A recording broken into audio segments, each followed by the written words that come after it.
Get ready for a journey back to 1974 when music spoke truth and artists weren't afraid to push boundaries. These forgotten tracks deserve your attention, so let's dive into these songs and the stories behind them. Abba's Waterloo revolutionized Eurovision,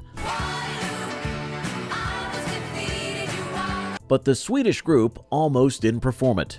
The song was their second choice, and they initially planned to enter the contest with another track called Hasta Mañana. Internal conflicts about their direction led to heated arguments, with some members preferring to continue their folk-influenced style. The recording process revealed cultural tensions within the group. Annie Frid and Agnetha's accents while singing in English caused friction with their English-speaking producer. The military-themed stage costume sparked controversy, with some critics accusing them of trivializing historical events.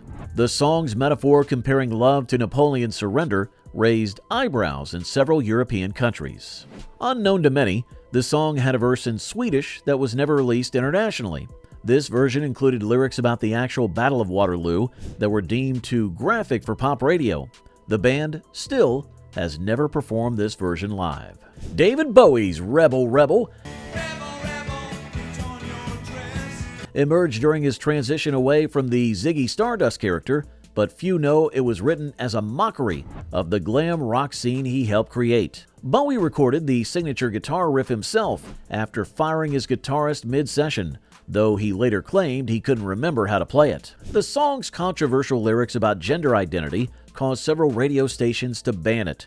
Bowie received death threats from conservative groups, while simultaneously facing criticism from the gay community for what some perceived as exploitation. The recording sessions were fueled by cocaine and paranoia, with Bowie convinced that his producer was plotting to steal the master tapes. The hand claps on the track weren't planned. They came from a group of drunk teenagers who had sneaked into the studio. Bowie liked their enthusiasm so much that he kept them in the final mix and bought them all breakfast the next morning. Jethro Tull's Bungle in the Jungle wasn't about animals at all.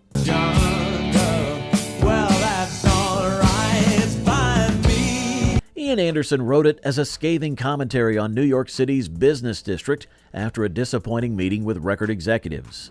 The band recorded it while dealing with severe food poisoning from a contaminated curry, which explains the unusual vocal delivery. The song's complex arrangement caused multiple equipment failures during recording, and the tape machine actually caught on fire at one point, but they kept the take that was partially burned because it had the best performance. Anderson's record label thought the lyrics were too critical of capitalism and tried to convince him to rewrite them as an actual song about animals. A real lion roar was meant to be included in the final mix, but the sound engineer accidentally recorded a toilet flushing instead. They kept it, heavily processed, and it can be heard during the song's bridge. Anderson has never publicly admitted this, but studio logs confirm it. Hey friends, if this brings back memories, don't keep them to yourself. Share your stories in the comments below. Did you ever cruise around listening to these tunes? Hit that like button and subscribe to keep these memories alive. Share this with your friends. They'll thank you for the trip down memory lane. Be thankful for what you got. Just be thankful for what you got. Emerged from William DeVaughn's day job as a graphic designer. He paid $900, nearly 2 months' salary, to record the song, working nights while supporting his family. The track almost disappeared into obscurity when the original studio lost the master tapes in a fire. TSOP, or the Sound of Philadelphia creators, Kenneth Gamble and Leon Huff, initially dismissed the song as derivative. However, when they heard the finished product, they immediately offered DeVaughn a contract. The song's message about dignity amid poverty resonated deeply in 1974's economically challenging climate. DeVaughn's refusal to modify his lyrics to make them more commercially appealing cost him several major opportunities.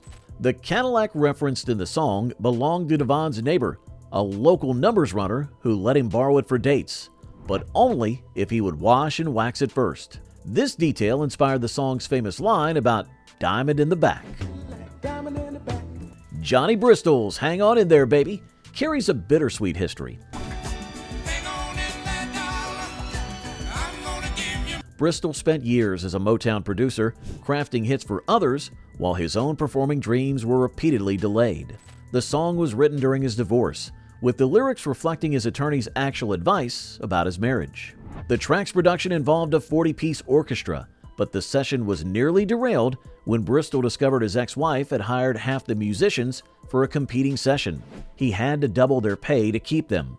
The song's background vocals include an uncredited Diana Ross, who happened to be in the studio that day and liked the track enough to contribute. Bristol recorded the song's lead vocal in one take while fighting a severe cold, giving his voice the distinctive raspy quality that helped make the record stand out. He later said he tried to re-record it when he felt better, but he could never capture the same emotion.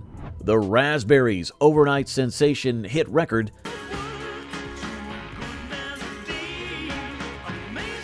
tells the story of every struggling musician's dream, but the band was falling apart during its recording.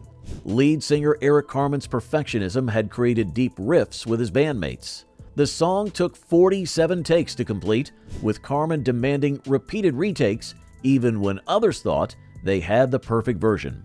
The track's recording nearly bankrupted their record label, as Carmen insisted on using the same studio where the Beatles recorded Abbey Road. The band's producer quit halfway through the sessions, frustrated by Carmen's obsession with achieving a specific sound. The resulting tension led to a fistfight between Carmen and the guitarist during the final mix. The song's distinctive countdown opening was actually a mistake. The tape operators started recording too early during one take, capturing the studio engineer's countdown. Carmen liked it so much he made it part of the song, though the engineer later demanded and received a writing credit. Time to take action, friends. Your memories matter. Hit subscribe right now to join our community of music lovers. Like this video if you remember where you were when Abba took over the world, and share it with someone who needs to hear these stories. Tony Orlando and Dawn's Steppin' Out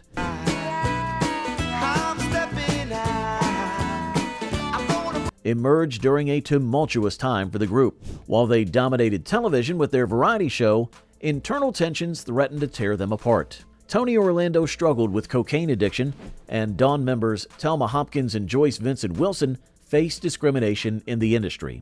The group's formation in 1970 happened almost by accident when Orlando, then a record company executive, recorded Candida with session singers.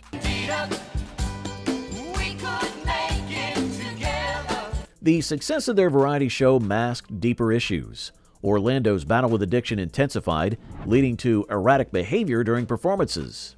The pressure of maintaining their clean-cut image while dealing with personal demons took its toll. Their manager's manipulation of their finances created additional strain, though they wouldn't discover the extent of the mismanagement until years later. Here's something most people don't know. Steppin' Out was originally written for the Osmonds.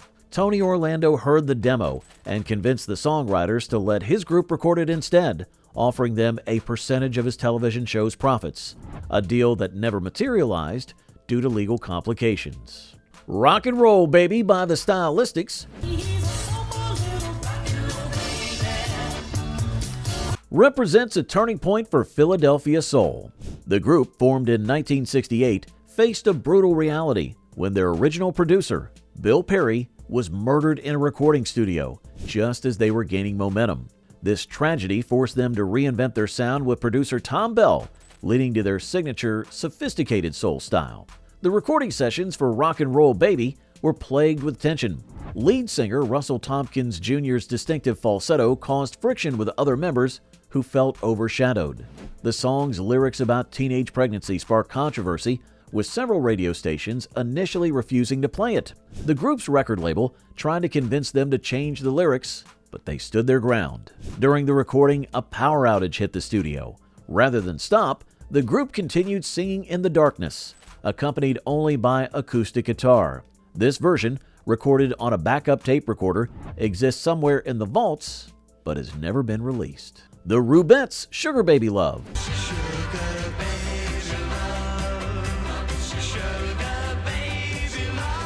almost destroyed the band before it made them famous. The session singers who recorded the song's distinctive falsetto chorus demanded to join the band permanently when it became a hit. Legal battles ensued, with band members at one point being prohibited from singing their own song. The iconic intro took 100 takes to get right, and 2 singers permanently damaged their vocal cords during the session. The record label wanted to use studio effects instead, but producer Wayne Bickerton insisted on genuine vocals. The band members weren't actually musicians when they first recorded it. They were hired models who had to learn their instruments after the song became successful.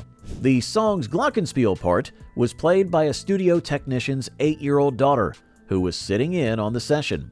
Her father can be heard shushing her just before her part begins, though it's only audible on the vinyl version.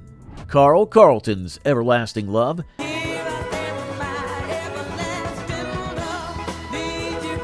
carries a fascinating backstory of persistence. Carlton recorded it despite suffering from laryngitis, and his raspy voice convinced producers to let him re-record his earlier hits. The song was caught in legal battles when 3 different record labels claimed to own the rights to it. The backing track was recorded by members of Elvis Presley's band, who were never paid for the session.